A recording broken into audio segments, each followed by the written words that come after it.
Good morning. So let's talk about it. Let's really have a conversation about it. See, I wasn't prepared for it. You weren't prepared for it. And to be honest, no one is truly prepared for betrayal. See, betrayal is just like death. No matter how prepared you think you are for it, but as soon as it happens, we're so unprepared for betrayal. Betrayal is a death. Betrayal is a death of not only trust, but it's a death of expectation. It is a death of the way that you perceived an outcome should be or would be. So it's really hard to get over betrayal. How do you prepare for that, right? We can go over different things. I even have a mantra of, if you always expect people to be people, you'll never be disappointed. But that's not necessarily true. You may not be disappointed in the person for being just a person, but you are disappointed because we do have high hopes for people that we're connected to. We do have great thoughts or positive desires for those that are closely connected to us. So when someone rejects a positive outcome, rejects the possibility of the goodness of things that could be, they're also rejecting themselves. They're rejecting a part of us.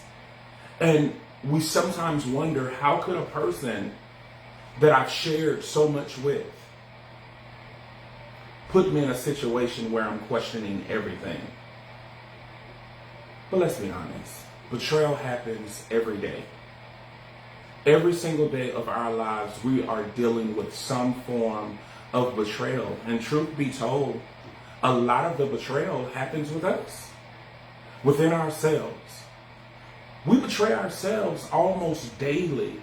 We deny ourselves of our gifts, skills, and talents. We compromise our integrity.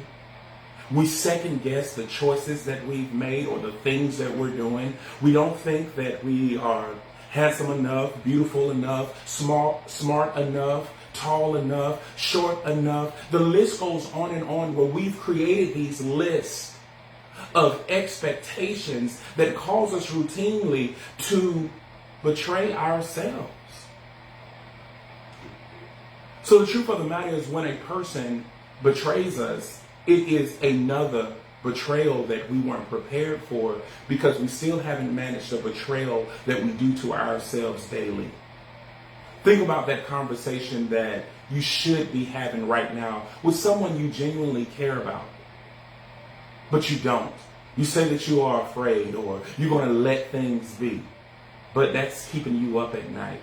Think about that job opportunity that you really want, but you are afraid to go out after it because you are ashamed that you may not be qualified enough. Think about the countless things that you wanted to do, whether it's singing, dancing, writing. The list goes on and on. There are things inside of you that you're sitting on, and you refuse to do them for whatever reason. But denying yourself is a betrayal of self. Rejecting yourself is a betrayal of self. So it's easier to lash out at other individuals who have betrayed us. It's easier to lash out and get frustrated with so many individuals because we're truly frustrated with ourselves. It is easy to remove those individuals out of our lives than to deal with us. It's easy for us to say, well, if they wouldn't have did so-and-so. But what about you? What about the you that keeps you up late at night? What about the you that gives you that nauseous feeling in your stomach or the butterflies in your stomach because you don't like compromising yourself, but you routinely do it day in and day out? The question is, do you value you enough? Do you truly value you? Do you value the person that you really are? We got to know the answer to this question, because if you valued you, you would value the things that you do. because you would know the worth of the things that you bring to the table. So if you're denying who you are, how are you at peace? How can you say mantras like positive vibes only when there is a constant irritant that is you within you because you can't be you? How do you prepare for betrayal? Stop betraying yourself. You owe it to yourself to be unapologetically you. You owe it to yourself to be you. You owe it to yourself to understand who you are. There are several different ways that you can do this. Love is a Parable, we teach about this. This is literally what we teach about. It's so funny. People talk about, oh, you really teach people about love and blah, blah, blah, blah, blah. Yeah, we do. But we teach people about them. We teach people that when we talk about love is the parable, at the core of who you are love. You are the parable that we're teaching other individuals about, to love themselves. You are the parable within. So take love away, and Jay is a parable. Sherry is a parable. Cynthia is a parable. Vincent is a parable. The list goes on. And the truth of the matter is you are a parable. There are so many things that are untapped to you that so many people don't understand.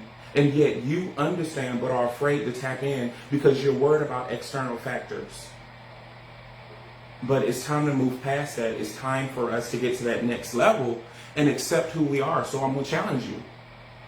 I'm going to challenge you to have those positive affirmations, but I'm going to challenge you to have positive action associated with those affirmations. It's time for you to get off of your butt. It's time for you to stop complaining. It's time for you to stop throwing that pity party. Now get it. Throw your little pity party. Everybody like a party. A little pity party for about 3 seconds. Throw you one. Do 2 tears. Do whatever you need to do to get yourself back in position or right in position. My bad. Some of us have never really been organically us. And it's harder the older we get because guess what we've created? Facades and personas where people think that they know us and they really don't know us. It's time for you to get to know you.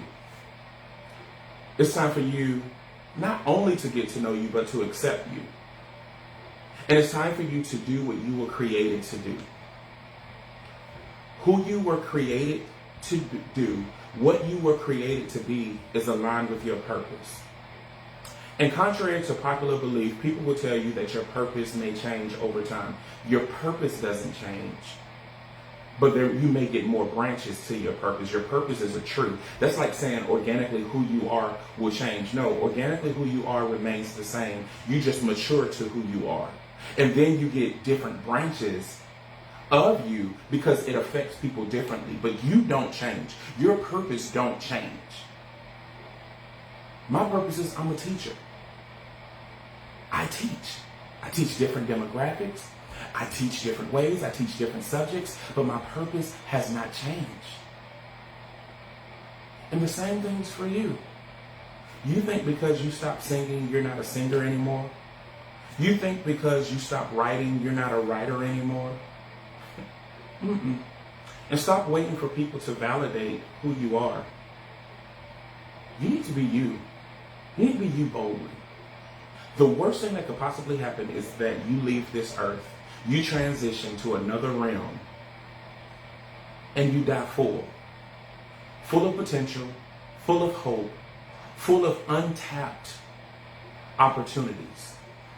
But most importantly, every time that you're not you, you're robbing somebody else of an opportunity to be them. People are literally dying because you're not in position and you're not fulfilling your purpose. We all need each other to survive. And if you're not aligned with that, and if you're not connected with that, you are part of a different type of pandemic. You are sucking the life out of humanity because you refuse to step up to the plate and be you. So it's time for a mind shift. I challenge you to change the way that you're looking at these problems. Stop looking at problems. One of the positive affirmations that the leadership team and I have been doing is that nothing is wrong with me. Nothing is too hard for me. And everything is an opportunity. Nothing is wrong with me. I'm perfect the way that I am. Imperfection only exists when making a comparison. Nothing is too hard for me. There's nothing that I can go through in life that I truly cannot handle. I mean, I want to handle it, but it's nothing that I can endure in life that I can't handle. And every single thing that happens to me is an opportunity. An opportunity to be a better version of me, an enhanced version of me, an enriched version of me. We have to get to a place where we stop betraying ourselves, and then it won't be convenient for others to betray us as well. All right? So you guys have a wonderful, wonderful, wonderful day. If you need me, of course I'm on Facebook, but visit us at loveisaparable.com. Check us out. Let me know anything that you need. And just most importantly, if you feel like nobody in this world cares about you, it's a lie. Because I'm one person that truly do. And I know several other people who feel the exact same way. So connect with us.